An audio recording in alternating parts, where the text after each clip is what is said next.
মোগলদের প্রিয় খাবার তেল ঝাল আর নানান পদের মশলার সংমিশ্রণে তৈরি হতো মোগল খাবার।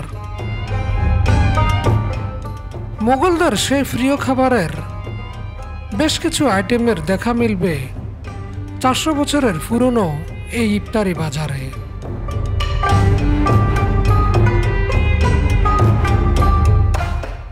এখানের খাবারগুলোতে ব্যবহার করা হয় নানান পদের মশলা। বাহারি এসব মশলা এসব খাবারকে এনে দেয় ভিন্ন মাত্রার স্বাদ।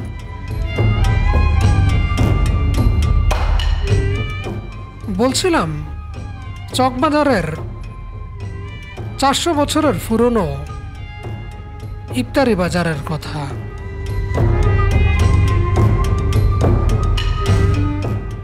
ঢাকার 400 বছরের ইতিহাসের সাথে জড়িয়ে আছে পুরান ঢাকার ইফতারেরও অনেক সুনাম। প্রতি বছর রমজান এলেই ঘটা করে আয়োজন করা হয় এই ইফতারি বাজারের, যেখানে দেখা মেলে নানান ধরনের উপকরণ ও বহুজাতিক মশলায় তৈরি খাবারের।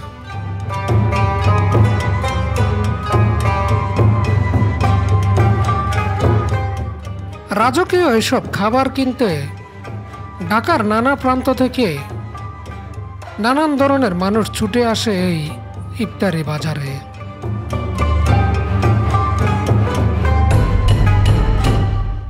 (1702 সালে নবাব মুর্শিদ কুলি খাঁ চকবাজারকে একটি আধুনিক বাজারের রূপ দেন।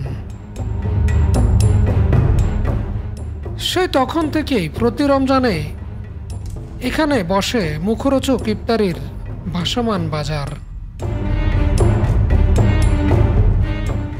ইফতারের জন্য মুখরোচক খাবারের স্বাদ নিতে অনেক দূর দূরান্ত থেকে ভোজন বিলাসীরা ছুটে আসছেন রাজধানীর চকবাজারে।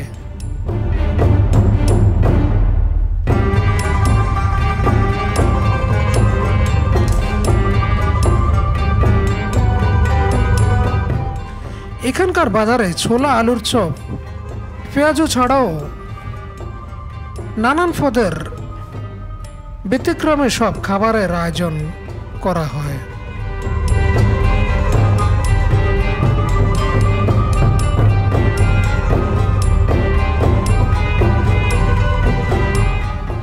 চারশো বছরের অনেক ঐতিহ্যের দেখা মিলবে এই চকবাজারের ইফতারি বাজারে।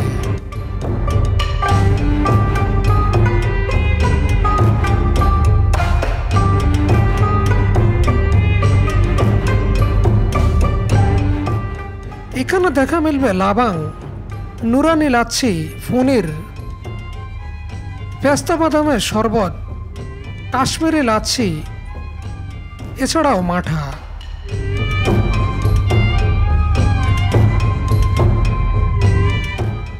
শরবতের মধ্যেও রয়েছে নানান আইটেমের শরবত।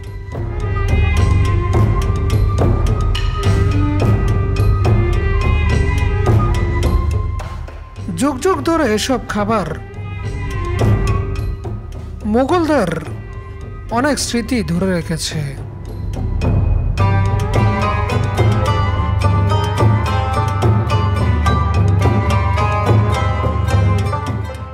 গোটা রমজান মাস জুড়েই উৎসবের আমেজে এখানে ইফতারি বেচাকিনি করা হয়। পুরান ঢাকায় রোজার মাসকে উৎসবের আমেজ দিয়ে গেছে মোগলরাই।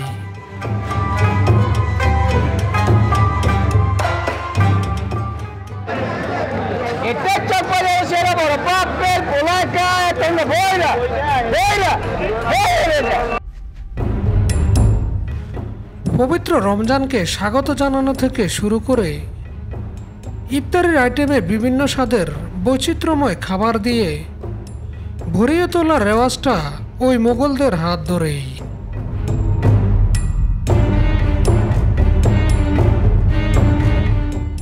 ইতিহাসে মোগল এবং নবাবদের যেসব খানাপিনার কথা জানা যায়, সেসব অনেক খাবারেরই দেখা মিলবে চকবাজারের এই ইফতারি বাজারে।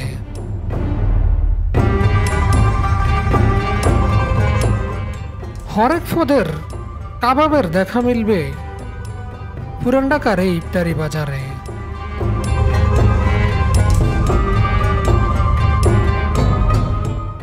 ঝাল খাবারের পাশাপাশি রয়েছে মিষ্টি খাবারেরও আয়োজন।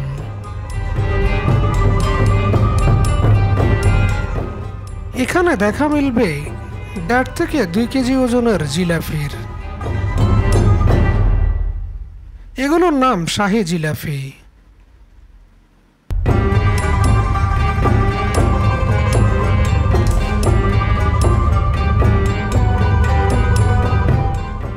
শাহী জিলাপিও পুরান ঢাকার একটি ঐতিহ্য।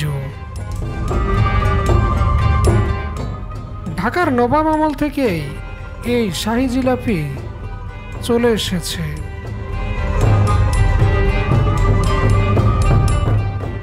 এই জিলাপি শুধু আকারেই বড় নয়, খেতেও বেশ সুস্বাদু।